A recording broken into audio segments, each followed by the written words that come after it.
Sunday morning with the colleagues like this. So I've been given a task of talking about something related to, I thank Dr. Mohan is taking that the ball rolling. So then I will take you to the next part of this. We are almost 2 million years junior to our microbes. Let us not forget. We even created our AI-based microchips. The technology we are talking about sits in softwares, but they are much smarter than us.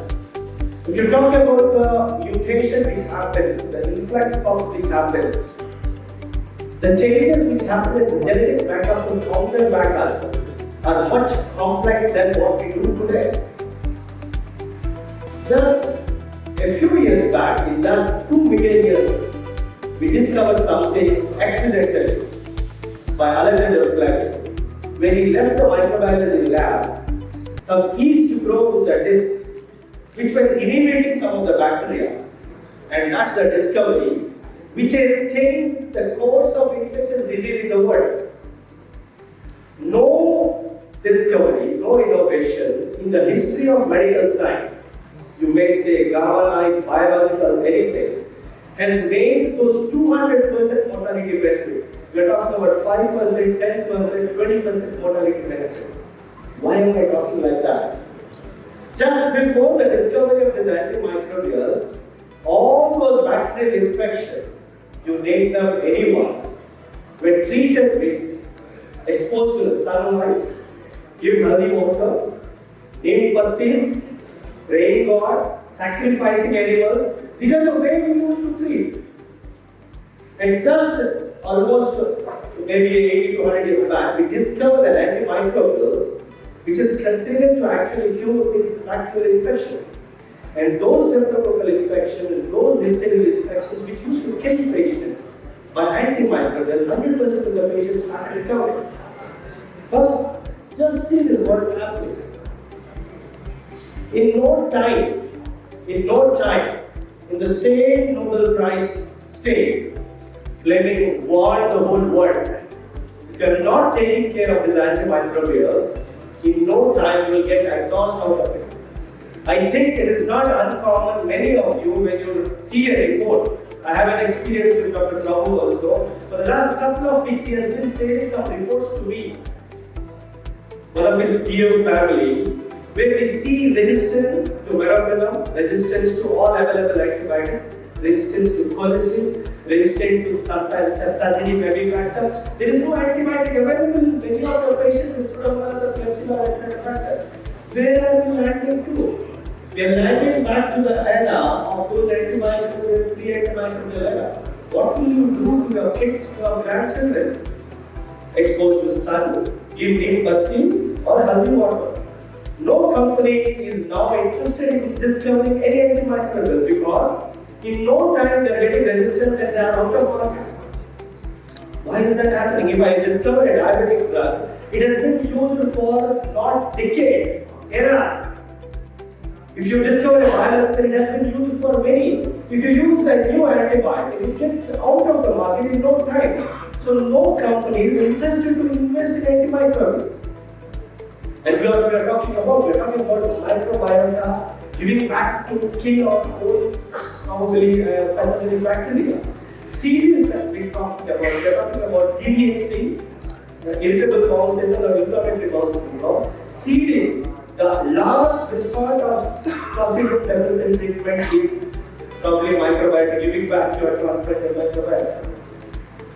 So the word sepsis is not new. It has been old as a Hippocratic time, which talks about sepsis is a rodent, so something which is very rodent. If you look back to your childhood, anybody gets an injury, they will say, hey, take care of it, get it to the nest, get some antibiotic, otherwise this wound will get septic. So the word is not uncommon to any of us, and the word has been evolved over a time.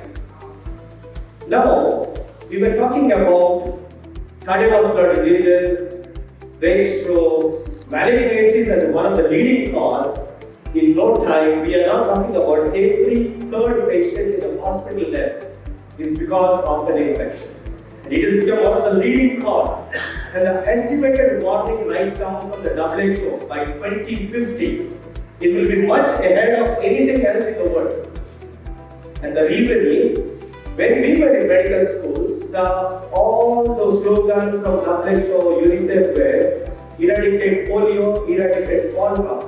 Nowadays, if you see all those slogans are not about that. They're talking about save your antibiotics for the future generations. Stop antimicrobial resistance. We're talking about. There is always an overlap.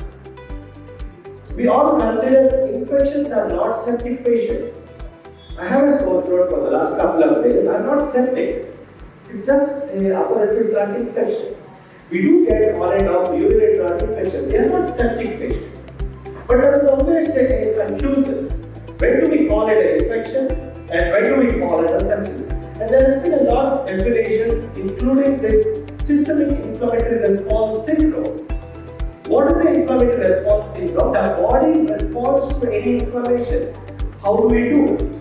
It goes in this way. It rises the temperature, it creates a leukocyte white cells to fight, it probably breathes at a higher rate, and probably you have a higher bleeding rate. All these were considered as a response of your inflammatory phenomenon in your body.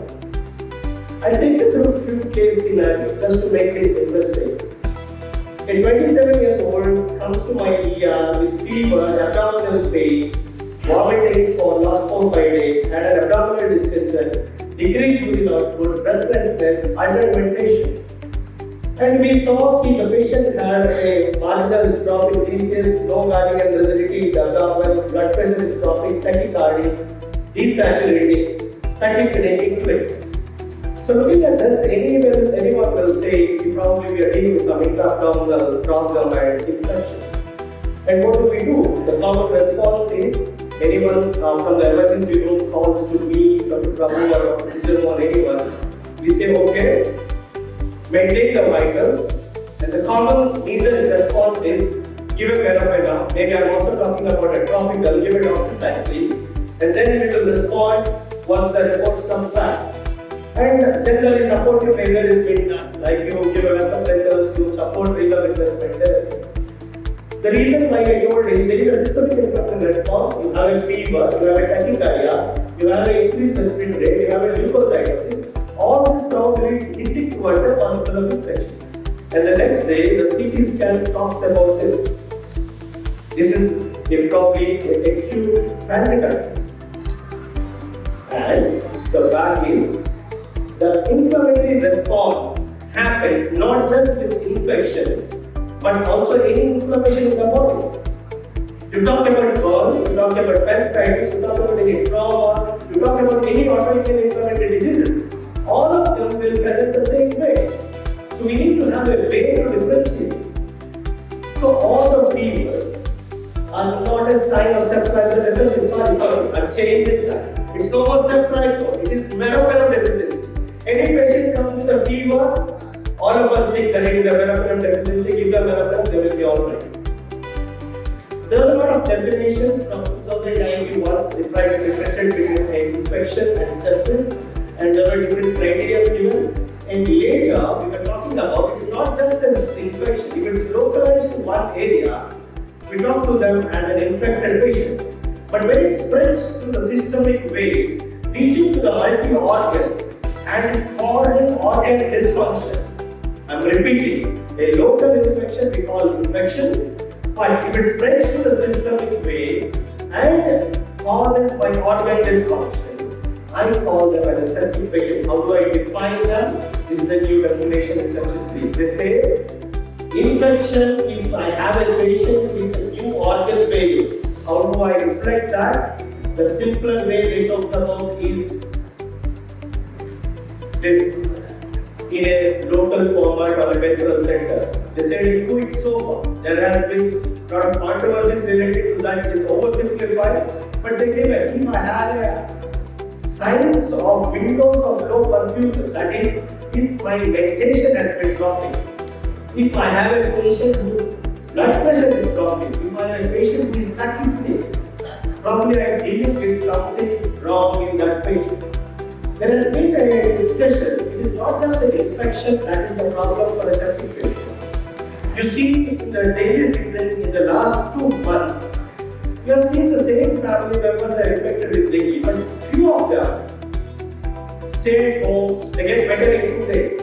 But few of the family members get too sick that they go into dengue some symptoms, might be of them fatal, and few of them die. The same dengue virus. You have seen COVID. The father and son both got admitted with me. Father was 78 years old. Everybody said elderly had this. The father did well, got discharged. The younger son, who is around 28 years old, got into that hyperinflammatory phenomenon, cytokine stroke, died. Same COVID virus, same insultation. Why do one patient behave differently, the other patient behave differently? That is because of your own dysregulated immune reactions.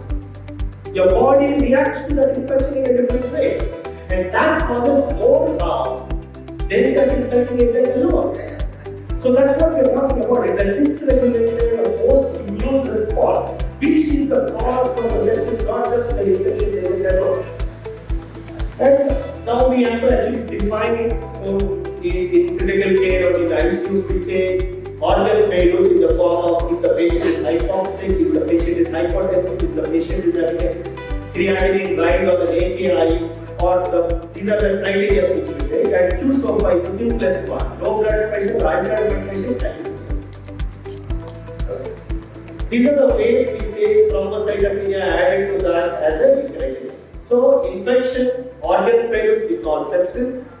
Sepsis with drop in blood pressure we call it a septic shock. And whenever we actually combine all of them, it also predicts about the mortality. What we are talking about, if I have a UTI, if I have a LRTI or a upper respiratory tract infection or a boil or a cellulitis, my mortality is 0. But if I have a patient who has a septic shock, the mortality is 80%. If I have a patient with sepsis, the mortality is 40%. So I need to worry whenever I deal with those patients. They are not the patient where I can take lightly. I will go through another case. We are in a corporate world and working in a very sophisticated environment. 27 years old, came with a fever, chills, rigors, tropic output, altered sensory of breathlessness. It is a fancy time that we all used to do HRCT. They reported as a current 2, GCS looks little tropic. Again, there is all the organ dysfunctions. It is a standard time that you use the same, like anybody talks like that, you use a empirical antibiotic. But my pathologist on the second day calls me, says, there is plasmodium falciparum in your peripheral sphere. So the common interest for all of us, those who are actually practicing in sort of organized world, the other microbiological agents are out of our mind. The viruses, the protozoa, the elements, all are out of our mind. Again, I am re-emphasizing, sepsis is not about bacteria. Yes, the bacteria takes the major part, but you have fungemia, you have malaria, you have thalassemia, you have other organisms. So that need to be kept in mind. It is not always a bacteria. The same patient would have been gone to a PSC in a remote endemic area. The first probably therapy would have been gone is antimalarial, not a marathon.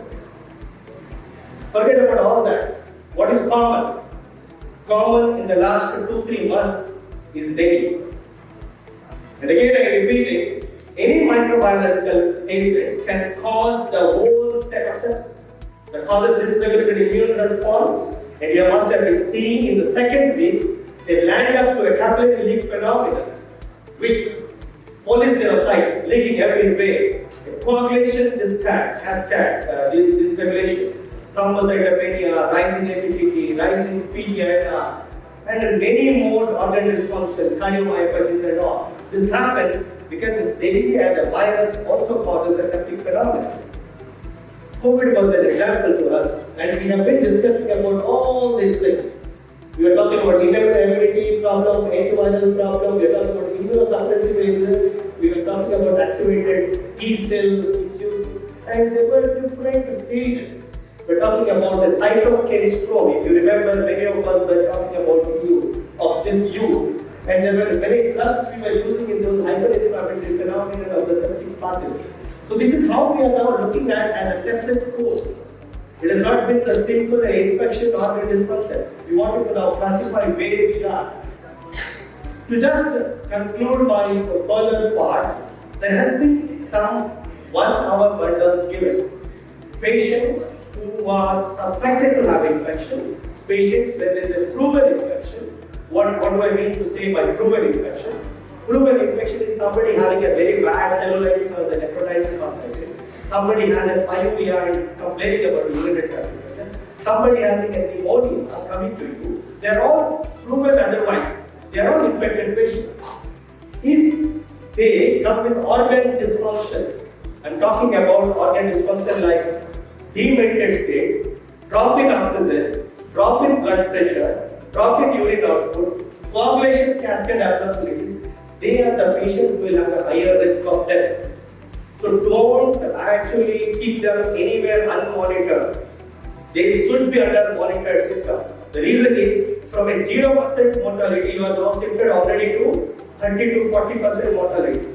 And what I mean is out of 10, 4 or 5 will die if you are not monitoring them. Next, if you don't take care of them, they move towards a septic shock. Once they go to septic shock, don't respond to warning. The mortality in any best of the hospitals is 80%. So you need to be taking care of them in a very rapid way. Why am I discussing so repeatedly emphasizing this phenomenon? Anybody of us gets a chest pain. Any of us even get an atypical burping with some amount of retrosternal burning, some amount of neck pain, or a left shoulder pain, or a arm pain. We are worried. We want an ECG to be taken. We will talk to some cardiology guy. We will be taking asking, do I need to do it properly? It's not about doctors. Even a layman will do that. Because they know, if this is a myocardial infarction, I will have a higher risk of death. If somebody gets a focal deficit, a paralysis, they will be scared. They will be running around the hospital to get an invasive CT, MRI done. But whenever a patient comes with a sepsis, septic shock, hardly anybody will be bothering that it kills the same number of patients. Because of awareness, because it's a syndrome, it is complex. It is not as simple as chest pain or a focal deficit. It can be so complex. So, what I'm going to say, any of these patients comes to you, you need to do a few wonders, which has been suggested by surviving sepsis campaign, which talks about you actually, if there is an availability, make a lactate check, and that is done by ABC. You will say any of our units or primary centers may not have an ABC. They speak about a capillary refill time, which is equally important. Check your capillary refill time. It is more than 4 seconds, more than 8 seconds, you are in trouble. The lactates have been correlated well with the capillary refill time. Then, if you have a source and infection, uptake crisis. And again, the same question comes back. How many of our units has crisis? Crisis are not available in all units, but at least try to take sample of it. Give an appropriate antibiotic, not a broad spectrum antibiotic. I will again re-emphasize. All of us think that meropenem or some broad spectrum antibiotic will treat all our patients. It's not true. I need to focus. If I have a community acquired pneumonia coming to me, on today's date, the most common organisms remain the same like 100 years back. They are strep pneumonia, head influenza, Moraxella catarrhalis, viral, atypical. So I need just a beta vector, something like oxygen, or something like a cephalosporin first or second generation. That's it. You don't need a carbapenem or you don't need any higher antibiotics. What you need to add to them, if you are in the epidemic time or in a seasonal time, we do add antivirals like oseltamivir because it's the influenza season. We do add atypical cover in all of them. What is my choice of atypical cover? Probably equalizithromycin in many of the states, which are considered to be a respiratory microlide. So, in the same way, if I have a patient with meningitis coming to me, meninges and brain is covered with a very layers of protection, and we don't get infected by your Klebsiella or E. coli or your any of these acetaminophen. What do? We use 2 grams of ceftriaxone, age-old drug, along with the vancomycin. We don't use vancomycin for MRSA. Use vancomycin for the strep pneumonia. So what I'm trying to focus, I told you, I've shown you some examples where there is a plasmodium. I don't need a fanciful thing, the antisunate or artificial. What I'm trying to say, you need to know what is your problem. What am I dealing with? Is it a tropical disease? Is it a local infection? If it is an infection, which is the source? And what are my common organisms? How do I need to treat? Again, I'm not saying all of those who are using antibiotics like verapamil or higher antibiotics are wrong. I do use that. But in the scenario where these patients get exposed to all these antibiotics in the hospital, got an infection, most of them, they will be resistant to even your family. That's what I was telling. Most of those bacteria are even not sensitive to your family. Once the patient has received an antibiotic, the second thing we talk about is maintaining their perfusion. I told you the easiest way to actually look at the reflection of your perfusion is ventilation. Somebody who is drowsy, that means there is a possibility that his brain is not getting adequate perfusion. Give him adequate glucose, give him adequate blood flow. To maintain that perfusion, you may need to talk about a good amount of fluid. What is the amount of fluid we recommend right now? We talk about somewhere 30 ml per kg. Where what is that? If a 60 kg patient, it will be around 2 to 3 pints of volume. 3 bags of volume which we are talking about. And how do I see? I look at urine output, I look at capillary refill, I look at demented state. If I am improving that, at least I am assured that there is a perfusion going on. The last, if this is not helping, then probably I will also use some amount of vasopressor, and the choice here is noradrenaline. Many of us were using dopamine earlier, so dopamine is now out of the septic management. The reason for it is arrhythmic potencies. There are some hospitals including us where we code sepsis. You must have been seeing code blues, code stroke. We talk about code sepsis. We see this is equally a killer and more common. So we actually assess them in the ER and we code them. And we actually monitor in what timeline this is all being done. And again I say time is myocytes, time is neuronal cells, here time is other tissues. I have whole of the body where I am losing organs. And once these patients, believe me, they come in early stage with some amount of rising creatinine and borderline blood pressure and some organ dysfunctions. We resuscitate them. Almost 98 to 100% of them they recover and go back. Few patients comes to me with 40 blood pressure. After a couple of days at home or in another hospital, we put the metotractor tube, we put the arterial line, central line, dialysis seat, vasopressors, first torrent, vasopressin, adrenaline, CRRT, filters. I am telling you, none of them survive. Most of them they die. What I mean to say, no bigger corporate hospital or a complex medical system can help. With just a timely management can change. So it is all about you vigilantly know and aware of sepsis, appropriate antimicrobial, hemodynamic perfusion support, and the last but more important is source control. What generally happens? Whenever a patient with a surgical need, intra-abdominal sepsis with a perforation, appendicitis, cholecystitis with a perforation, or a cellulitis with necrotizing fasciitis, all this comes. We give a call to the surgical team. Some of the surgical teams are extremely good, there are exceptions.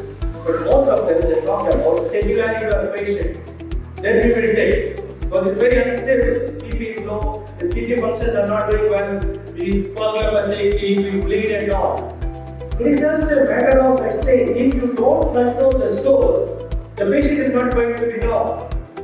You need to balance them. Give him resuscitation, take him to the OT, take a risk, inform the risk. So this is the game which we all have to win. Necrotizing fasciitis is a source of infection where I can actually stop the soil in form of appendicitis, or a perforation, or a gallbladder leak, or a bowel gangrene, or a necrotizing fasciitis. We push them early source control. We are not talking about stabilizing always. It is not possible to stabilize them as long as you are not controlling the source. So it is one of the most important components of your therapy. I know if I have a meningitis, if I have a pneumonia, I don't have a source control. I need to just rely on antibiotics. So to just summarize, you have a hemodynamic instability, if you have a lactate, monitor lactate. If you don't have a lactate, monitor capillary leakage. If you have a procalcitonin, it may add, but you don't do procalcitonin, it is expensive. And these are the different source controls which we strongly recommend in many of those patients where it is required. If I have a tunnel catheter in the immunocompromised host with a chemo port, we ask them to pull out that and put a temporary catheter for that and cancel them off. So again, we keep on monitoring the blood pressure and lactate. And this is the flow chart how we treat these patients, antimicrobials and fluids. And then we select non-epileptic vasopressin. And in very few occasions when my heart contractility is compromised, I may use Diabetologist. Stress dose steroids when my vasopressors are not helping to maintain the blood pressure, we use 100 milligrams of hydrocortisone 8 hourly to just supplement the adrenocortical axis. In this stress times, your adrenocortical axis may be suppressed. It just supports them to make my hemodynamics better. But if my blood pressure is well maintained, most of the time we don't need even these hydrocortisone at that point of time. See again, another problem right now what we are facing in the world is we all are getting more and more learned. In my medical school, it was taught to me any dengue patient with SOP comes to you, put a 2 or 3 large bore cannulas, give 3 to 6 liters of fluid. I'll give an example. A patient with 22 years comes with a severe dengue SOP syndrome with oxygen. BP around 60, no breath coming. My ER team will put a cannula, give 3 liters of fluid, the patient's saturation will further drop to 10 or 20. You intubate them, the BP will drop to 20. In no time, the patient will have a cardiac arrest. You will do a CPR. After that, you will put on to CRRT. 100% of them will die. These formulas doesn't work at all. They are not bland rules. The reason why I'm saying is, you are patient is hypertension. That doesn't mean all your patients will really tolerate volume. If somebody's saturation is 40 and is leaking in capillaries, whatever volume you give will leak to their lungs, leak to their other cavities, and they will further desaturate. So you may improve your blood pressure, but you will have a hypoxia. And without oxygen, how will the cell will survive? It was taught to us that to improve the BP. No, I will need to look at all of them together. What do I do now? I don't give volume to them if they are not tolerant. What do? I give a small amount of vasopressors in the form of noradrenaline, adrenaline, wait with some amount of NIV or HFNC, keep them, the pressures to come back to 80, 70 of vasopressors. They use some amount of fluoxetine in a titrated way. I'm not talking about those dengue patients who comes in febrile phase, heavy, they are not taking anything, they are not well, good and they will pass more you. They will go more frequent to the bathroom, nothing will happen to them. I'm talking about those cases where there is already a capillary leak happening, cases where there is already lung is flooded with water. They are different category of patients. So, what we are talking about is de-resuscitating. I will use volume when needed. I should also stop volume when I am not needed. So there are few things which are commonly used in all your patients. One is your pantoprazole. All your patients, irrespective of required or not required, will be on PPI. One of the most common reason of this virus is PPI. Your regular acid base maintains your gut microbiota. You're taking out that acidic environment. You will have an overgrowth of your dysbiotic bacteria. That's not uncommon. One of the most common cause of C. diff is PPI. Similarly, IV fluids are not uncommon. Any patient admits to ICU or a ward, IV cannula 150 ml, 100 ml per hour. When to stop? Not given. Why? Many of us don't take IV fluid every day. IV fluid is a drug. IV fluid should have a dose, should have a reason, should have a target. IV fluids are equally harmful in this patient when they lose capillary integrity. So this can be equally harmful and kill more patients. So just whenever you start IV fluids, make sure that why are you starting, where are you going to stop. And if I have a patient who is hypoxic, not tolerating, myocardial dysfunction, don't give ibuprofen even though your blood pressure is low. So this is again just a final slide of everything. So we talked about antimicrobial, appropriate antimicrobial only. Fluids, we are not talking about any starches and colloids. Only colloid right now we are using is albumin. And even today, up to date, there is no mention about albumin or a colloid in Delhi. They talk about some kind of dextran and a fluid in up to date, but we use some amount of albumin in selected group of patients, which are doing good 5% to 50 ml of albumin in a titrated manner. No hydroxyethyl starch and gelatin, only we use crystalloids. Normal saline or regular lactate, we prefer regular lactate or a plasma light, which is balanced for solution, because if we need more volumes of 3 liters or more, that will be preferred. Then we are talking about vasopressors, non-epinephrine, that is non-adrenaline in the choice, avoid dopamine, next will be epinephrine. You should feed them after maybe 24 hours or 48 hours of stabilization. Your sugar control should be somewhere, not like a tight control between 150 to 200, and you actually try to do other things of general ICU care as it is. And one important message will be that the only key is if we strengthen our grassroots level clinicians to make them aware of septic patient landing into organ failures, landing into hypertension. They can be converted, they can be scattered, they can be shifted annually to a place, and most importantly, organ supports and source control remain the key element. You may be talking about very, very complex things in corporate hospitals, like CRRT, like maybe filters, maybe like some plasma exchange.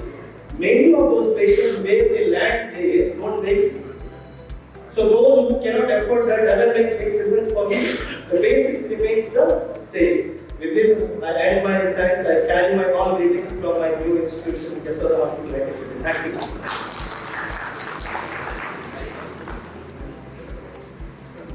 All the points, and the take-home message is continuous monitoring. By monitoring at least 5 things like heart rate, BP, respiratory rate, temperature, and mental status, you can come to a conclusion, and we will keep the diagnosis early and taking the test. Thank you very much. I have a question. You spoke about the management metabolic resuscitation, hydrocortisone, ascorbate, and thymine. What's that? See, if you don't know the treatment, you treat with everything. And the best example is COVID. From anti-helminthics, anti-malarials, antivirals, doxycycline, azithromycin, you name any drug, similar ivermectin, anti-helminthics, similar way. You name any supplements, ascorbic acid, vitamin C, vitamin E, many immunonutrients, many more. Why that is happening? Because I don't know what is the treatment. And everybody is suggesting their own way. And the metabolic resuscitation, which is a combination of thiamine, vitamin C, and hydrocortisone, was recommended by the Merck group, which talked about these patients where they supplemented that there was a mortality benefit. So we are giving steroids in those who are immunologically unstable and needing them, that's fine. And thiamine, in Indian scenario, my observation is those who are in coastal belt, the fish carries a thiaminase and they will have a depletion of thiamine. Ethanols, many of us who are not properly nutritionally balanced will have a thiamine deficiency, so we do supplement thiamine. Coming to the ascorbic acid, the dose they recommended 1.5 grams every 6 hours, 4 or 5 days. Vitamin C comes with its own baggage. It can cause AKI, it can cause a side effect. So that study has shown to be beneficial, when later on randomized controlled trials over a time showed that dose of vitamin C is causing more harm, causing more deaths. So the high dose vitamin C is out. We still continue steroids in those patients. We as an organization, as a team, I supplement thiamine in all my patients. Ascorbic acid, no. If you see all these COVID patients, you must have been seeing low vitamin C, low vitamin D patients who have a iron deficiency. in many reports. Supplementing them has not supported any of it. So, metabolic resuscitation has been not been in regular standard.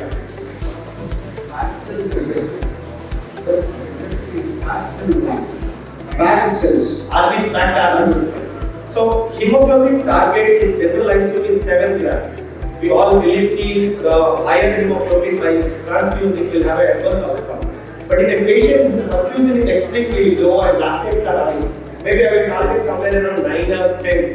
So little higher than normal 7, which I do in normal ICU patient. In them I will target around 9 or 10 with RBCs.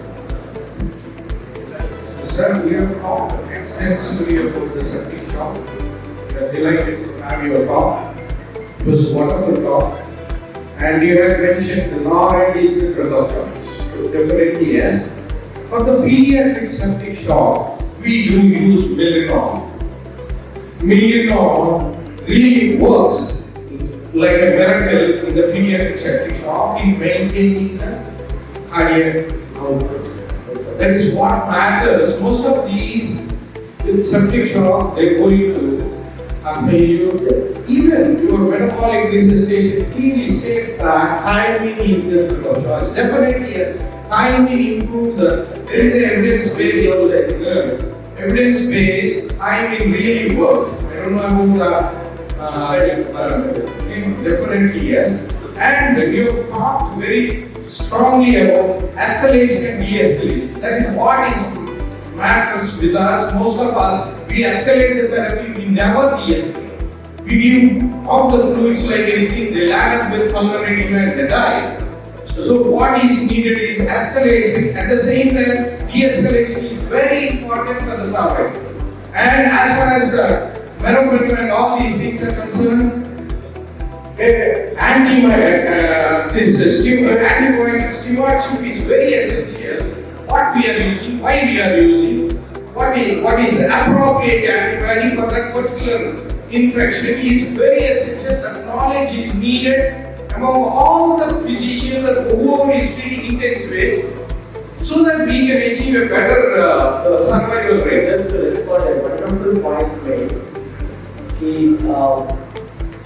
I may be talking very differently in stage here, talking about you don't do this, you don't do that. Similar situation comes to me with a patient who is hemodynamically unstable with organ failure. What do? I have been initially told that what I have done, it's not what some of you have done. But what he made a point is my next report comes in the plasmodium falciform and discontinue all of them. Or I started azithromycin or ceftriaxone, my next report comes in with dengue fever. Stop them all. So initially I have a doubt, I started, stop them later. There is a common thing which is a very alternatively used, those are vasopressors, inotropes. They have been used extensively. All of them think that they are safe. Vasopressors are those which actually squeezes the blood vessel and pumps the diversion of blood from the maybe stagnant circulation back to the vasopressors are this. We are talking about noradrenaline. We are talking about vasopressin, we are talking about adrenaline. These are all vasopressors.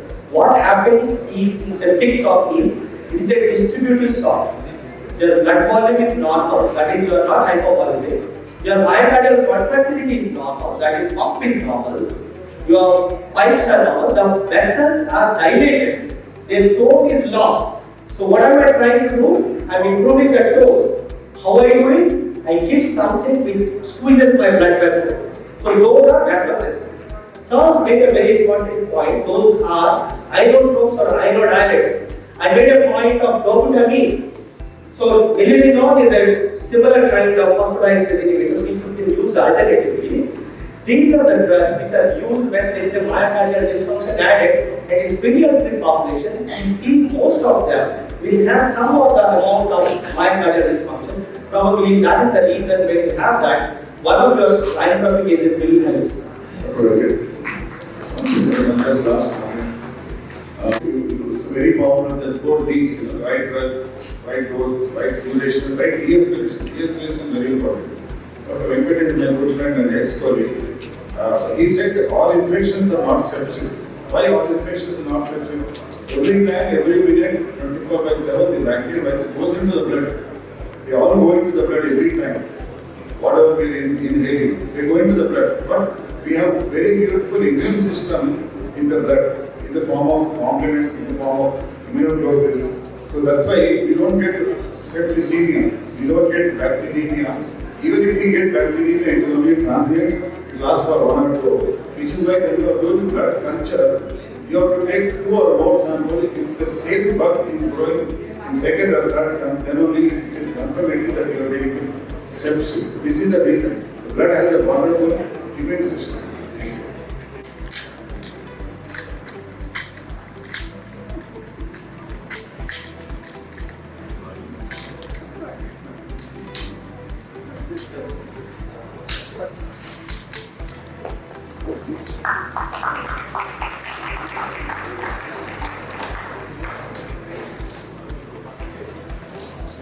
Thank you, sir. I request Dr. J.